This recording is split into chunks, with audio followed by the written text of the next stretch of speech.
ओम शांति। बाबांकर महावाक्य आज डेट 5 जुलाई 2026। प्राप्त मुरली ओम शांति अव्यक्त बापदादा।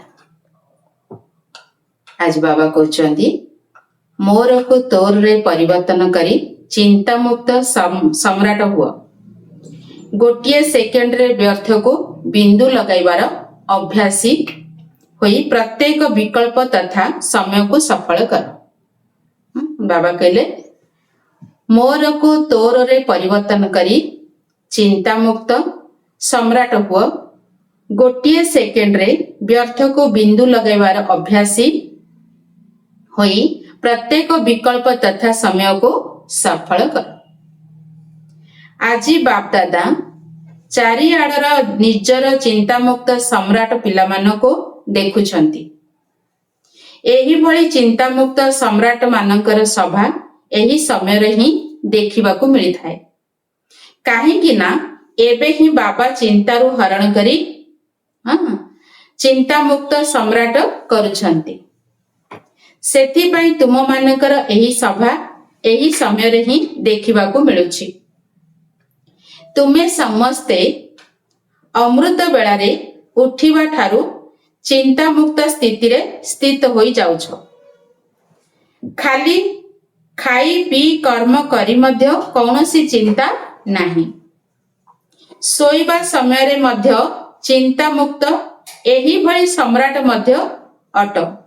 ता सहित चिंता मुक्त सम्राट मध्य अट। उठ सुअ किंतु चिंता मुक्त।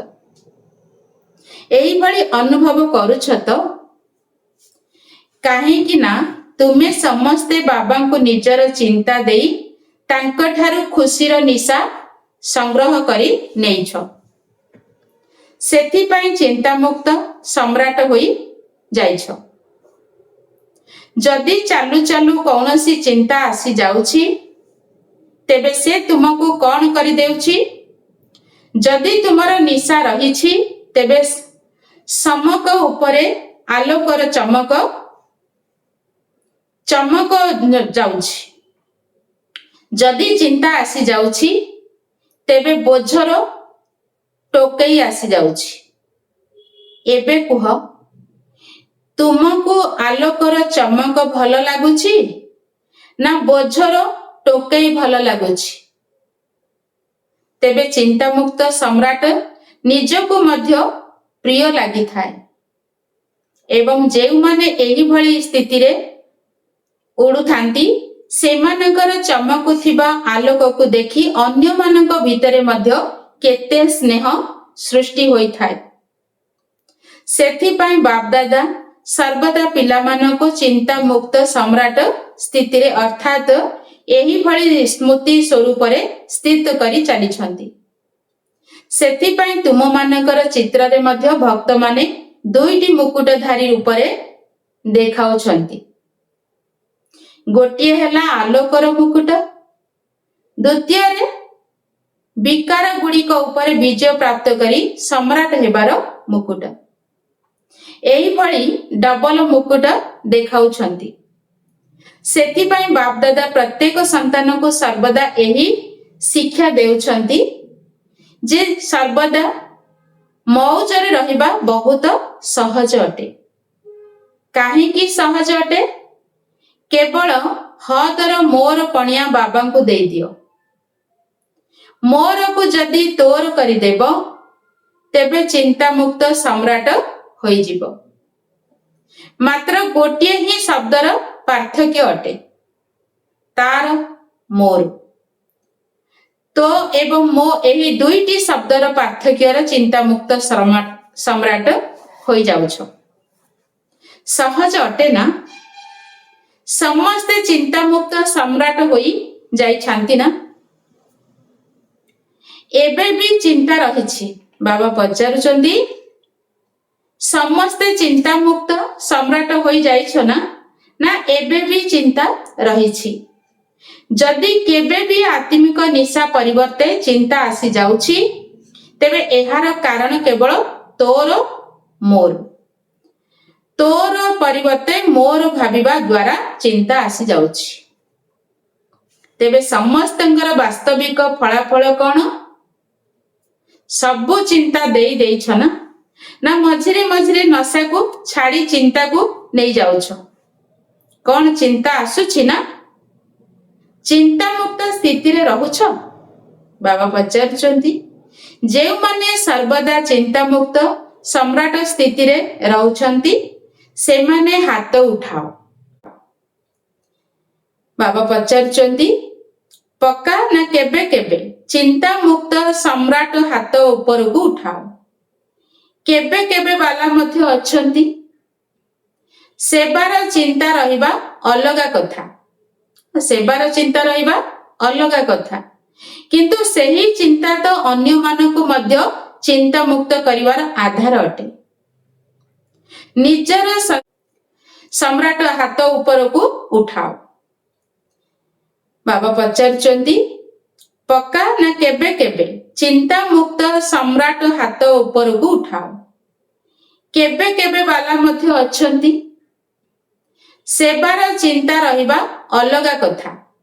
ସେବାର ଚିନ୍ତା ରହିବା ଅଲଗା କଥା, କିନ୍ତୁ ସେହି ଚିନ୍ତା ତ ଅନ୍ୟମାନଙ୍କୁ ମଧ୍ୟ ଚିନ୍ତାମୁକ୍ତ କରିବାର ଆଧାର ଅଟେ। ନିଜର ସଂସ୍କାର କାରଣରୁ ଯଦି ଚିନ୍ତା ଆସୁଛି, ତେବେ ତାକୁ ସେହି ସମୟରେ ହିଁ ମୋର ପରିବର୍ତ୍ତେ ତୋରକୁ ପରିବର୍ତ୍ତନ କରିଦିଅ। ବାବାଙ୍କୁ ସବୁ ଚିନ୍ତା ଦେଇଦିଅ ଏବଂ ତାଙ୍କଠାରୁ ଆତ୍ମିକ ନଶାର ଉପହାର ନେଇଯାଅ।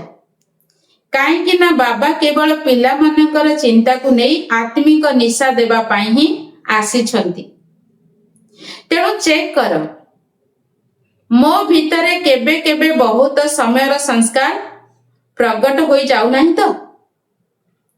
କାହିଁକି ନା ବାପଦାଦା କିଛି ସମୟ ହେବ ପିଲାମାନଙ୍କୁ ଏହି କଥା ଶୁଣାଇ ଆସୁଛନ୍ତି ଯେ ବର୍ତ୍ତମାନ ସମୟ ଅନୁସାରେ କେବେ ବି କିଛି ବି ହୋଇପାରେ, କେବେ ବି କିଛି ବି ହେଇପାରେ ଏବଂ ଆଉ କେବେ ବି ହୋଇପାରେ।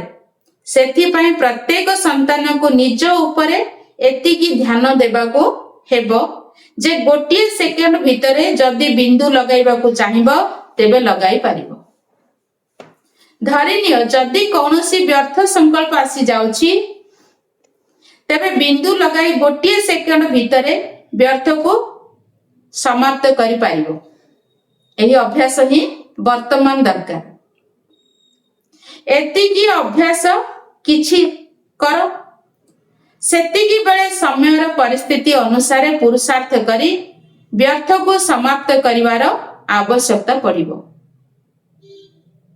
ଲଗାଇବାକୁ ଚାହୁଁଥିବ କିନ୍ତୁ ଲାଗି ଯାଇଥିବ। ପ୍ରଶ୍ନବାଚକ ଚିହ୍ନ। କାହିଁକି, କ'ଣ, କିପରି? ସେତିକି ବେଳେ ଯଦି ଏହାକୁ ଭାବିବାକୁ ଲାଗିବ, ତେବେ ଭବିଷ୍ୟତ ପାଇଁ ଯେଉଁ ଲକ୍ଷ୍ୟ ରଖିଛ ବାବାଙ୍କ ସାଥିରେ ଘରକୁ ଯିବାର, ବାବା ତ ଗୋଟିଏ ସେକେଣ୍ଡରେ ଚାଲିଯିବେ। କାହିଁକି ନା ବିନ୍ଦୁ ଅଟନ୍ତି ଏବଂ ସେକେଣ୍ଡରେ ମଧ୍ୟ ବିନ୍ଦୁ ଅଟେ। ଇଏ ସବ ଫୁଲ ଷ୍ଟପ୍ ମଧ୍ୟ ବିନ୍ଦୁ ଅଟେ। ତେଣୁ ତୁମମାନଙ୍କର ସେତିକି ଅଭ୍ୟାସ ଅଛି ତ?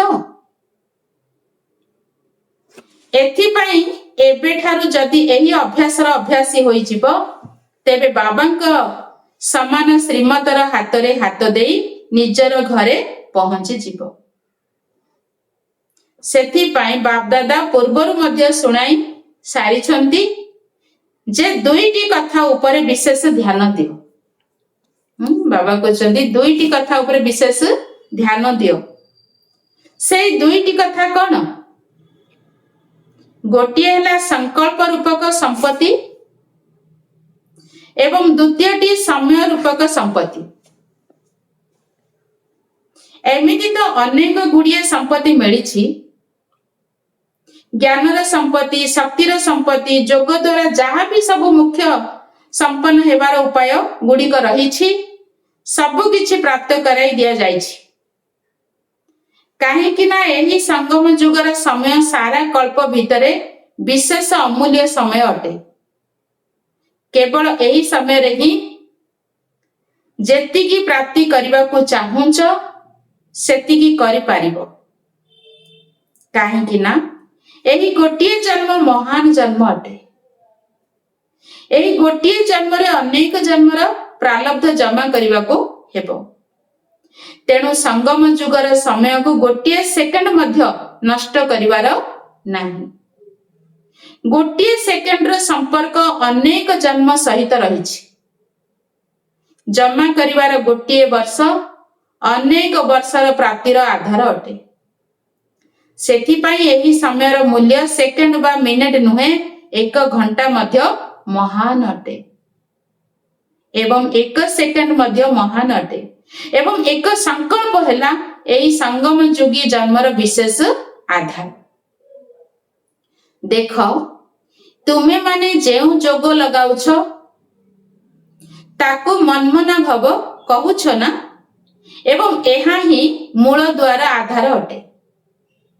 ମନର କାମ ହିଁ ହେଉଛି ସଂକଳ୍ପ କରିବା। ମନର କାମ ହେଉଛି ସଂକଳ୍ପ କରିବା। ସଂକଳ୍ପ ଦ୍ୱାରା ହିଁ ଯୋଗର ଯାତ୍ରାର ଅନୁଭୂତି କରୁଛ। ପରସ୍ପର ଭିତରେ ମଧ୍ୟ ଖାସ୍ କରି ଭିନ୍ନ ଭିନ୍ନ ସଂକଳ୍ପ ଦେଇ ଅଭ୍ୟାସ କରାଉଛ ନା। ତେଣୁ ସମସ୍ତେ ଚେକ୍ କର। ସାରା ଦିନ ଭିତରେ ଚାଲିବା, ବୁଲିବା, କର୍ମ କରିବା ଏବଂ ସମ୍ବାଦରେ ଆସିବାରେ ସମୟର ବେଗ ଅମୂଲ୍ୟ ରୂପରେ ରହିଥିଲା ନା। ଚେକ୍ କର। କାହିଁକି ନା ସମୟ ଅମୂଲ୍ୟ ଅଟେ। ବର୍ତ୍ତମାନ ସଙ୍ଗମର ସମୟ ଅମୂଲ୍ୟ ଅଟେ। ସଂକଳ୍ପ ମଧ୍ୟ ସ୍ଥିତିକୁ ସର୍ବଶକ୍ତିମାନ କରିଦେଉଛି। ତେବେ ବାପଦାଦା ବାରମ୍ବାର କହି ଚାଲିଛନ୍ତି, ହେ ବାପଦାଦାଙ୍କର ଗେଲା ସନ୍ତାନମାନେ, ହୃଦୟରେ ସ୍ଥାନ ପାଇଥିବା ପିଲାମାନେ, ଏବେ ବ୍ୟର୍ଥର ଖାତାକୁ ସମାପ୍ତ କର। ସଫଳ କର। ସଫଳ କରିବା ହିଁ ସଫଳତା ଅଟେ। ମାତ୍ର ଗୋଟିଏ ସେକେଣ୍ଡ ହିଁ ନଷ୍ଟ ହୋଇଛି, ଏଭଳି ଭାବ ନାହିଁ। ପ୍ରତ୍ୟେକ ସେକେଣ୍ଡ, ପ୍ରତ୍ୟେକ ସଂକଳ୍ପ ସଫଳ ହେଲା ତ ନିଜ ଉପରେ ଏତିକି ଧ୍ୟାନ ଦେବାକୁ ହିଁ ପଡ଼ିବ। ଏତିକି ଫୁଲ ଷ୍ଟପ୍ ଲଗାଇବାର ଚେକିଂ କର। ବେପରୁଆ ହୁଅ ନାହିଁ। ବାବା କହୁଛନ୍ତି ବେପରୁଆ ହୁଅ ନାହିଁ। ବାପଦାଦା ତ କହିଥିଲେ, କିନ୍ତୁ ମୁଁ ବୁଝିପାରିଲି ନାହିଁ। ସମୟ ବିଷୟରେ ଭାବି ନଥିଲି। ସମୟ ଏତେ ତୀବ୍ର ବେଗରେ ଚାଲି ଯାଉଛି ଏବଂ ଯିବ ମଧ୍ୟ। ଏବେ ବାପଦାଦା ସବୁ ପିଲାଙ୍କ ଠାରୁ ଅବହେଳା ପଣିଆକୁ ନେଇଯିବା ପାଇଁ ଚାହୁଁଛନ୍ତି। ଏକଥା ଶୁଣିବାକୁ ଚାହୁଁନାହାନ୍ତି ଯେ ମୁଁ ତ ବୁଝିପାରିନଥିଲି, ଭାବିନଥିଲି। ଏବେ ବର୍ଷ ମଧ୍ୟ ନୂଆ ଆସିବାକୁ ଯାଉଛି। ତେବେ ନୂଆ ବର୍ଷ ଆରମ୍ଭ ହେବା ପୂର୍ବରୁ ବ୍ରାହ୍ମଣ ସଂସାରର ଅବହେଳା ପଣିଆ ସାଥିରେ ଅଳସ୍ୟ ମଧ୍ୟ ଭିନ୍ନ ଭିନ୍ନ ପ୍ରକାରର ଅଛି। ଏହି ବର୍ଷକୁ ଶେଷ ହେବା ପାଇଁ ଯେତିକି ସମୟ ଆଉ ବାକି ରହିଛି, ସେଥିରେ ଏହି ଅଭ୍ୟାସ କରିବା ଆରମ୍ଭ କରିଦିଅ। ଏବଂ ଯେତେବେଳେ ନୂତନ ବର୍ଷ ଆରମ୍ଭ ହୋଇଯିବ, ସେତେବେଳେ ସାହସ କରି ସଂକଳ୍ପ କରିବ ଏବଂ ଏହାକୁ ବିଦାୟ ଦେଇଦେବ। ବର୍ଷ ସହିତ ଏହାକୁ ମଧ୍ୟ ବିଦାୟ ଦେଇଦେବ। କ'ଣ ଦେଇପାରିବ ତ? ଦେଇପାରିବ ତ? ଯେଉଁମାନେ ଦେଇପାରିବେ ସେମାନେ ହାତ ଉଠାଅ। ସମସ୍ତେ ହାତ ଉଠାଇଲେ। वाह वाह बच्चे वाह। हाथ उठाइबारे तो बाप दादा को बहुत खुशी कर देउछ। बाबा देखुछंती जे बहुत पिलांकर हाथ उठाइबार प्रतिदान देवा कथा स्मृति रे रहुछि। आउ केही केही मने रखिबारे मध्य बेपरुआ होई जाउछंती। बाप दादांकर सहित वार्तालाप मध्य बहुत भलो करूछंती। निश्चित होई जिवो बाबा, आपण देखिबे एबे एबे होई जिवो, एबे ही होई जिवो। बाप दादा मध्य एही भली बेपरुआ पिला मानकर कथा सुनी मुरुकी मुरुकी हसुछंती। आउ कोन करिवे? भल कथा। जदि भाबुछंती करिबाकू हेबो तेबे करंतु। ଏହିଭଳି ବହୁତ ଭାବୁଛନ୍ତି କିନ୍ତୁ କରୁଛନ୍ତି କି କରୁନାହାନ୍ତି ତାର ଚେକିଂ କରିବା ପରେ ପୁଣି କଣ ହୋଇଯିବ, ସେଥିରେ ବେପରୁଆ ହୋଇପାରି ଯାଉଛନ୍ତି। ତେବେ ଆଜି ଚାରିଆଡର ପିଲାମାନଙ୍କୁ ବାପଦାଦା ଶୁଣୁଛନ୍ତି। ବାବା କହୁଛନ୍ତି ତେବେ ଆଜି ଚାରିଆଡର ପିଲାମାନଙ୍କୁ ବାପଦାଦା ଶୁଣୁଛନ୍ତି, ଯେଉଁମାନେ ନିଜ ନିଜ ଦେଶରେ ନିଜ ନିଜ ସ୍ଥାନରେ ବସି ଦେଖୁଛନ୍ତି ସେଠାରେ ମଧ୍ୟ ବହୁତ ଭଲ ଦେଖାଯାଉଛି, ଭଲ ଶୁଣା ଯାଉଛି ମଧ୍ୟ। ତେଣୁ ବାପଦାଦା ସମ୍ମୁଖକୁ ଆସିବାର ପିଲାମାନଙ୍କୁ ଏବଂ ନିଜ ନିଜ ସ୍ଥାନରେ ବସି ଶୁଣୁଥିବା ଦେଖୁଥିବା ପିଲାମାନଙ୍କୁ ଏହି କଥା କହୁଛନ୍ତି ଯେ ଏବେ ନିଜର ପୁରୁଷାର୍ଥ ଉପରେ, ସଂକଳ୍ପ ଉପରେ ଏବଂ ସଙ୍ଗମ ଯୁଗୀ ସମୟ ଉପରେ ବିଶେଷ ଧ୍ୟାନ ଦିଅ। ବାବା କଣ କହିଲେ? ପୁରୁଷାର୍ଥ ଉପରେ, ସଂକଳ୍ପ ଉପରେ ଏବଂ ସଙ୍ଗମ ଯୁଗୀ ସମୟ ଉପରେ ବିଶେଷ ଧ୍ୟାନ ଦିଅ। ସବୁ ପିଲାମାନେ ସ୍ନେହର ବିଷୟରେ ତ ଅଧିକାଂଶ ପାସ୍ ଅଟନ୍ତି, ସ୍ନେହ ଆଧାରରେ ମଧ୍ୟ ନିଜର ଭଲ ଉନ୍ନତି କରୁଛନ୍ତି। ସ୍ନେହ ଥିବା କାରଣରୁ ଏବଂ ବାପଦାଦାଙ୍କ ଠାରୁ ସ୍ନେହର ମିଳୁଥିବା ପ୍ରତ୍ୟେକ ଉତ୍ତର ମିଳୁଥିବା କାରଣରୁ ଆଗକୁ ବଢୁଛନ୍ତି। କିନ୍ତୁ ବାବା ଭାବୁଛନ୍ତି ଯେପରି ସ୍ନେହ ଦେଖିବା କ୍ଷେତ୍ରରେ ଅନୁଭବୀ ହୋଇ ଆଗକୁ ଆଗକୁ ବଢି ଚାଲୁଛ, ସେହିପରି ଯୋଗର ବିଷୟରେ ମଧ୍ୟ ଅନେକ ଜନ୍ମର ବିକର୍ମ ବିନାଶ କରିବା ଉଚିତ। କାହିଁକି ଜାଣିଛ? ଯଦି ବିକର୍ମ ବିନାଶ ହୋଇଯିବ ତେବେ ବାବାଙ୍କ ସାଥିରେ ମଧ୍ୟ ଯାଇପାରିବ, ନଚେତ ପଛେ ପଛେ ଆସିବ। ଏବଂ ବାବା ଭାବୁଛନ୍ତି ଯେ ସ୍ନେହର ପ୍ରତିଦାନ ହେଲା ସ୍ନେହୀ ଆତ୍ମା ଯାହା କରିବ ତାହା ହିଁ କରିବାକୁ ହେବ। ବାବା ଚାହୁଁଛନ୍ତି ଯେହେତୁ ପିଲାମାନଙ୍କର ସ୍ନେହ ବାବାଙ୍କ ସହିତ ରହିଛି ତେବେ ସର୍ବଦା ସାଥିରେ ରୁହନ୍ତୁ। ରାଜଧାନୀରେ ମଧ୍ୟ ବ୍ରହ୍ମା ବାବାଙ୍କ ସାଥିରେ ରାଜଧାନୀକୁ ଆସନ୍ତୁ। ରାଜଧାନୀରେ ଆସିବା ଅର୍ଥ ରାଜ ପରିବାର ଭିତରେ ଆସନ୍ତୁ। ସିଂହାସନ ଉପରେ ଯଦିଓ ନ ବସନ୍ତୁ କିନ୍ତୁ ରାଜ ପରିବାରରେ ସାଥୀ ତ ହୁଅନ୍ତୁ। ବାବା ଏହା ଚାହୁଁଛନ୍ତି। ବାପ ଦାଦା ପୂର୍ବରୁ ମଧ୍ୟ କହିଛନ୍ତି ଏହାକୁ ଜାଣିବ କିପରି? ଯେବେଠାରୁ ତୁମେ ଆସିଛ ଜ୍ଞାନରେ, ତୁମକୁ ଯେତେ ବର୍ଷ ହେଲାଣି ସେତିକି ସମୟ ଯଦି ତୁମେ ବାପଦାଦାଙ୍କର ହୃଦୟର ସିଂହାସନ ଅଧିକାରୀ ହୋଇ ରହିଛ ଏବଂ ଯେଉଁମାନେ ଅଧିକ ସମୟ ପର୍ଯ୍ୟନ୍ତ ହୃଦୟ ସିଂହାସନ ଉପରେ ରହିଛନ୍ତି, ମାଟି ଉପରେ ପାଦ ରଖି ନାହାନ୍ତି, ସେମାନେ ସେହି ଅନୁସାରେ ରାଜ ପରିବାରର ପାଖାପାଖି ସମ୍ବନ୍ଧରେ ରହିବେ, ରାଜକୀୟ ପରିବାର ବାଲା ହେବେ। ତେଣୁ ଯଦି ସ୍ନେହ ରହିଛି ତେବେ ସ୍ନେହ ଥିବା ଆତ୍ମା ସାଥୀ ହୋଇ ରହିବାରେ ପଛରେ ରହିବେ ନାହିଁ। ଏବେ ଯେଉଁମାନେ ହୃଦୟ ସିଂହାସନ ଅଧିକାରୀ ଅଟନ୍ତି ସେମାନେ ଦ୍ୱାପର କଳିଯୁଗରେ ମଧ୍ୟ ସମ୍ବନ୍ଧରେ ରହିବେ। ସେଥିପାଇଁ ସ୍ନେହର ପ୍ରତିଦାନ ଦେବାବାଲା ହୋଇ ସର୍ବଦା ହୃଦୟ ସିଂହାସନର ଅଧିକାରୀ ହୋଇ ରୁହ ଏବଂ ଜନ୍ମ ଜନ୍ମର ଅଧିକାର ନିଅ। ସେଥିପାଇଁ ବାପଦାଦା ସମସ୍ତଙ୍କୁ ସ୍ନେହ କରୁଛନ୍ତି। ବାବା ସାର୍ଟିଫିକେଟ ମଧ୍ୟ ଦେଉଛନ୍ତି ଯେ ସ୍ନେହର ବିଷୟରେ ଅଧିକାଂଶ ପିଲା ପାସ୍ ଅଟନ୍ତି।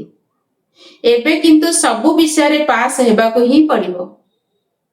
ପାସ୍ ହେବାକୁ ପଡିବ। ପାସ୍ ଅର୍ଥାତ୍ ପାଖରେ ରହିବାକୁ ମଧ୍ୟ ପଡିବ। ପାସ୍ ମାନେ ବାବାଙ୍କର ପାଖରେ ରହିବା।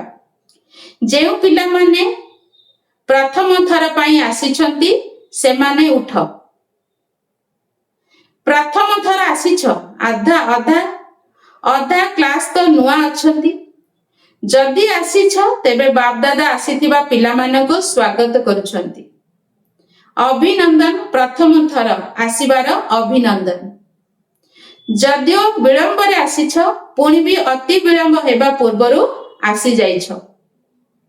ଏବେ ଏଥିପ୍ରତି ବିଶେଷ ଧ୍ୟାନ ଦିଅ ଯେ ଅଳ୍ପ ସମୟ ଭିତରେ ତୀବ୍ର ପୁରୁଷାର୍ଥୀ ହୋଇ ନିଜର ଭବିଷ୍ୟତକୁ ଯେତେ ବଢାଇବା ପାଇଁ ଚାହିଁବ ତୀବ୍ର ପୁରୁଷାର୍ଥ ଆଧାରରେ ଆଗକୁ ବଢିପାରିବ। କାହିଁକି ନା ପୁଣି ବି ଏବେ ପୁରୁଷାର୍ଥ କରିବା ପାଇଁ ସୁଯୋଗ ଅଛି। ଯେତେ ଆଗକୁ ବଢିବାକୁ ଚାହିଁବ ସେତେ ଆଗକୁ ବଢିପାରିବ। ବାପ ଦାଦା ଏବଂ ଏହି ଦୈବୀ ପରିବାର ଉଭୟ ତୁମକୁ ଆଗକୁ ବଢିବାର ସକାଶ ଦେବେ। ସେଥିପାଇଁ ଆଗକୁ ବଢ, ସାହସ ରଖ। ତୁମେ ସାହସ ଆଧାରରେ ବାପ ଦାଦା ଏବଂ ପରିବାର ସାହାଯ୍ୟ ନିଶ୍ଚିତ ମିଳିବ। ତେଣୁ ଆଗକୁ ବଢ। ଠିକ କଥା ନା? ହଁ କୁହ, ଆଗକୁ ବଢ। ଆଚ୍ଛା, ମଧୁବନବାସୀଙ୍କ ସହିତ ମଧୁବନବାଲା ତ ଭାଗ୍ୟବାନ ଅଟନ୍ତି। ସଂଗଠନକୁ ମଧ୍ୟ ମଜବୁତ କର ଏବଂ ସେମାନଙ୍କୁ ନିଜର ସାଥୀ କର। ଅନ୍ୟ କୌଣସି କଥାରେ ସାଥୀ କରିବାର ନାହିଁ। ଏଥିରେ ପରସ୍ପରକୁ ସାଥୀ କରି ପ୍ରଥମ ନମ୍ବର ମଧୁବନକୁ ନେବା ଉଚିତ। କଣ ନେବ ତ? ଯାହା ବିତି ଯାଉଛି ତାକୁ ଭୁଲି ଯାଅ। ଯାହା ବି ହୋଇଛି ସମସ୍ତେ ଦେଖିଛନ୍ତି, ଶୁଣିଛନ୍ତି ଏବଂ ମଧୁବନ ନିବାସୀଙ୍କୁ ତ ବହୁତ ସୁନ୍ଦର ସୁବର୍ଣ୍ଣ ସୁଯୋଗ ମିଳିଛି। ମଧୁବନ ଭିତରେ ସମସ୍ତେ ଆସିଗଲେ।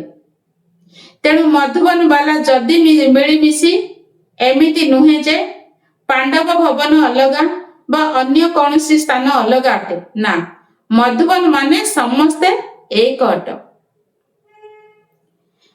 ଏକ ଅଟ। ତେବେ ମଧୁବନ ନିବାସୀ କଣ ଭାବୁଛନ୍ତି କରିବ? ଯେଉଁମାନେ କରିବ ହାତ ଉଠାଅ। ସମସ୍ତେ ଉଠାଇଲେ। ଯେଉଁମାନେ ଭାବୁଛନ୍ତି କରିବାଟା କଣ ବଡ କଥା, ବାପ ଦାଦା ଅଛନ୍ତି, ଦାଦି ମାନେ ଅଛନ୍ତି, ତେଣୁ କିଛି ବଡ କଥା ନାହିଁ। ଦାଦି ମାନେ କଣ ଭାବୁଛ? ମଧୁବନ ନିବାସୀ ତ ନମ୍ବର 1 ଅଟନ୍ତି ନା? ଭଲ କଥା। ବାବା ତ ସମସ୍ତଙ୍କୁ କହୁଛନ୍ତି ଏଇଭଳି କରି ଦେଖାଅ। କିନ୍ତୁ ମଧୁବନ ତ ମଧୁବନ ହିଁ ଅଟେ। ତୁମେ ମାନେ ଭାଇବ୍ରେସନ ଦିଅ, ହୋଇ ହିଁ ଯିବ। କିଛି ବଡ କଥା ନୁହେଁ। ବିଘ୍ନ ମଧ୍ୟ ଆସିପାରିବ ନାହିଁ। ଆଚ୍ଛା, ଯଦି କିଛି ଘଟଣା ଘଟିଗଲା, ଲେନ ଦେନ କରିଦେଲ, ତେବେ ତାହା ସମାପ୍ତ ହୋଇଗଲା। କିଛି ଦିନ ପୂର୍ବରୁ ଯେତେବେଳେ ଦାଦି ଥିଲେ, ସମସ୍ତେ ଗୋଟିଏ ଥର ହାଁ ଜି କରିବାର ପାଠକୁ ପକ୍କା କରୁଥିଲେ। ନା ଶବ୍ଦ ନାହିଁ। ହାଁ ଜି ବହୁତ ଭଲ କଥା। ତେଣୁ ମଧୁବନ ନିଶ୍ଚିତ ପ୍ରଥମ ନମ୍ବର ଆସିବ। ବାପଦାଦାଙ୍କ ଭିତରେ ମଧୁବନ ପାଇଁ ଗର୍ବ କରୁଛନ୍ତି। ବାବା କହିଛନ୍ତି ବାପଦାଦାଙ୍କ ଭିତରେ ମଧୁବନ ପାଇଁ ଗର୍ବ କରୁଛନ୍ତି। ଏବେ ତ ମଧୁବନ ସାମ୍ନାକୁ ଆସିଛି, କିନ୍ତୁ ବାପଦାଦା ସବୁ ଜୋନକୁ କହୁଛନ୍ତି ହାଁ ଜି ମିଠା ଆତ୍ମା। ଏହି ପାଠ ସମସ୍ତଙ୍କ ପକ୍କା ଅଟେ। କଣ ପକ୍କା ଅଟେ ତ? ହାଁ ଜି। ମଧୁବନକୁ ତ ପୁରସ୍କାର ଦେବା ଉଚିତ। ଗୋଟିଏ ସେକେଣ୍ଡରେ ଜିତି ଯାଇଥିବା କଥାକୁ ଭୁଲି ଯାଇପାରିବ। ବାବା କହିଛନ୍ତି ଗୋଟିଏ ସେକେଣ୍ଡରେ ବିତି ଯାଇଥିବା କଥାକୁ ଭୁଲି ଯାଇପାରିବ। ଆଚ୍ଛା, ଠିକ ଅଛି, ପୁରୁଷାର୍ଥୀ ଅଟ। ଯଦି କିଛି ହୋଇ ବି ଗଲା, ତେବେ ବିତି ଯାଇଥିବା କଥାକୁ ଭୁଲି ଉଡ଼ି ଚାଲ। ଉଡ଼ିଲା ବାଲା ପଛ କଥାକୁ ଛାଡ଼ି ଦେଇଥାନ୍ତି, ତେବେ ଉଡ଼ନ୍ତି ନା? ତେଣୁ ବହୁତ ଭଲ। ଏବେ ଗୁଜରାଟ କୌଣସି ନବୀନତା କରି ଦେଖାଅ। ବାପଦାଦା ତ ଦିଲ୍ଲୀ ବାଲାଙ୍କୁ ମଧ୍ୟ କହିଛନ୍ତି ଏବେ କିଛି ନା କିଛି ନବୀନତା କର। ବାପଦାଦାଙ୍କୁ ସମାଚାର ମିଳିଛି ଯେ ଏବେ ଦେଶ ଏବଂ ବିଦେଶର ଯୁବବର୍ଗ ବାଲା ମିଶି ଯେଉଁ ସେବା ଆରମ୍ଭ କରିଛନ୍ତି, ସେଥିରେ ବହୁତ ଭଲ ଫଳାଫଳ ମିଳିପାରିବ। ଏବେ ତ ନୂଆ କଥା, ନୂଆ ଆରମ୍ଭ କରିଛନ୍ତି, କିନ୍ତୁ ଭାରତ ବା ବିଦେଶ ନୁହେଁ ଯାକ ମିଶି ଆହୁରି ଅଧିକ ଚମତ୍କାରୀ କରିପାରିବେ। ଏବେ ତ ଆରମ୍ଭ କରିଛନ୍ତି, କିନ୍ତୁ दिल्ली वाला बहुत भल साहस देखाउछंती।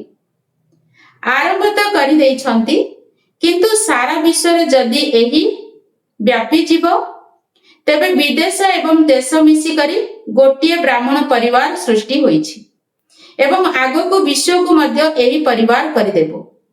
एहा विश्व को देखाइबाको हेबो। आरंभ तो होई जाइछि। एबे मुसलमान माने मध्य आगो को बढ़िछंती, किंतु एबे एभली कौनसी बड़ कार्यक्रम प्रस्तुत कर जेउथरे मुख्य मुख्य देश मानको अतिथि माने आसीबे। बाबा कहचंदी प्रस्तुत एबे बड़ कार्यक्रम प्रस्तुत कर जेउथरे मुख्य मुख्य देश मानंगरु अतिथि माने आसीबे एवं सारा विश्व रे प्रसिद्ध होई जाओ जे समस्ते आमे गोटिए पितांको संतान परस्पर भाई भौणी अटु। हदर तो कथा देखिच, एबे बेहदर भाव। समाचार खेली जाओ। गोटिए ही मंच उपरे सबु आडर लोक मानंगर विशेष अनुभवर कार्यक्रम हे। योजना तो समस्ते करुछंती, एबे समस्ते बेहद आड़ को जाउछंती। तेणु समस्त को जना पड़ी जाऊ जे एहा एकमात्र ईश्वरंका परिवार अटे। एही कथा प्रसिद्ध होई जाओ।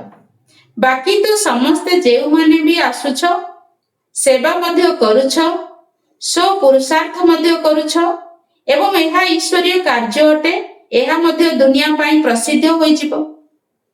गोटिए ही परिवार। समस्त एही कथा को पक्का करंतु कि ये होची गोटिए परिवार।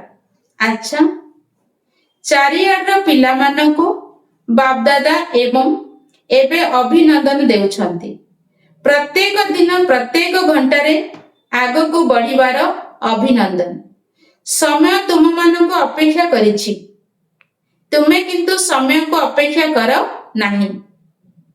तुमे माने समय को अर्थात समाप्ति को जेते पाख को आनिबा को चाहिबो आनी पारिबो। समय आसिले प्रस्तुत होई जिवो।